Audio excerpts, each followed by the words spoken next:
What does it actually take to craft a performance that haunts you long after the credits roll? Not just a jump scare or a loud scream, but a character that feels like a splinter in your mind. I'm talking about the kind of acting that sweeps the Academy Awards and leaves a trail of controversy in its wake.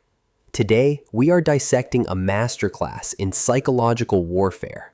We're going deep into the bones of weapons to figure out how a veteran actress took a genre trope and turned it into an Oscar-winning nightmare. If you think you've seen every version of the horror villain before, you haven't seen Gladys. Stick around, because we're breaking down the subtext, the facial geometry, and the sheer audacity of a performance that changed the game. Art is often at its most potent when it makes us look at the things we'd rather ignore. In Zach Cregger's Weapons, that thing isn't just the supernatural or the missing children of Maybrook. It's the terrifying, magnetic, and deeply human vessel of Aunt Gladys. I'll be the first to admit, I was late to the party on this one. I missed the opening weekend, but after the Academy Awards, I had no choice. The internet was on fire. People were asking, how did Amy Madigan, at this stage in her storied career, take home the Oscar over a powerhouse like Wunmi Masaku in Sinners? I went in skeptical. I love Wunmi. Her performance was a raw, tectonic shift.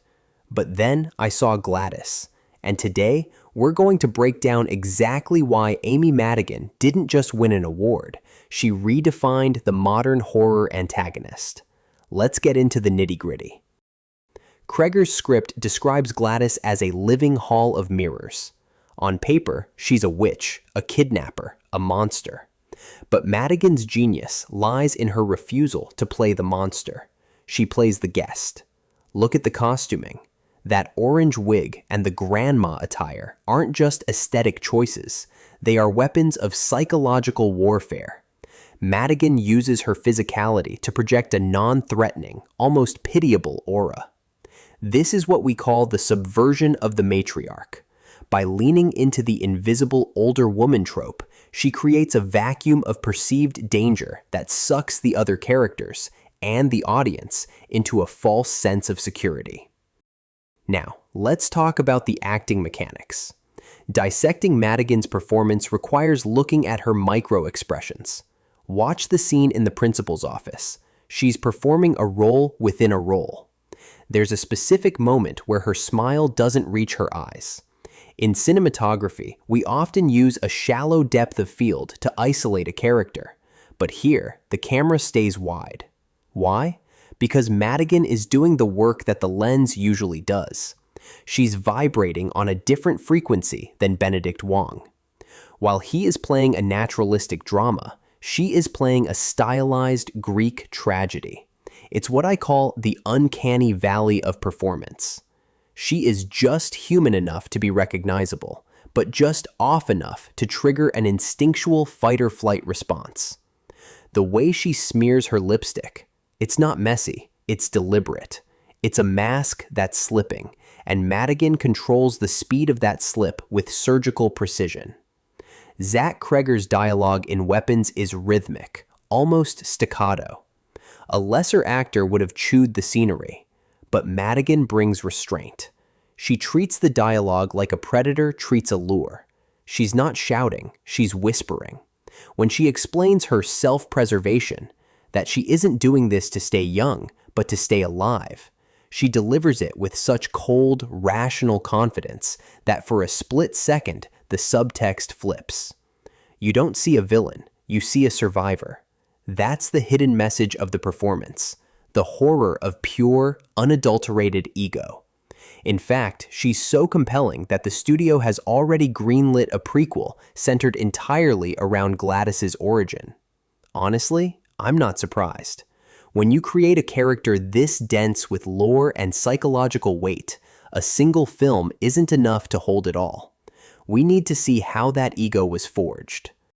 So why Madigan? The Academy usually shies away from horror, but they couldn't ignore the artistic vision here. Madigan's win is a nod to a performance that is all in. It's a punk, pop art performance, as she called it. While Wunmi moved our hearts, Madigan colonized our nightmares. She took a 40-year career and threw it into the fire to create something entirely unrecognizable. It's the kind of risk that reminds us why we love cinema. It's transformative. Finally, let's look at the chemistry, not between two lovers, but between the actor and the camera. In the final confrontation, the cinematography shifts to a frantic handheld style. Madigan holds the center of that chaos. Even under heavy prosthetics, her eyes remain the focal point. That is a masterclass in acting through layers. She doesn't let the makeup do the work. She uses the makeup as a canvas. When Gladys finally comes apart, it's not just a VFX beat. It's the emotional payoff of a character who has been tightly wound for 90 minutes, finally snapping. Amy Madigan's Gladys is a reminder that horror, when handled by a true artist, is as prestigious as any period drama.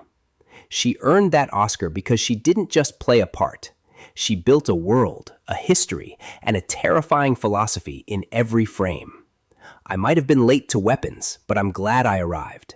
Because watching a veteran like Madigan reach a new career high after 4 decades, that's the real magic of the movies.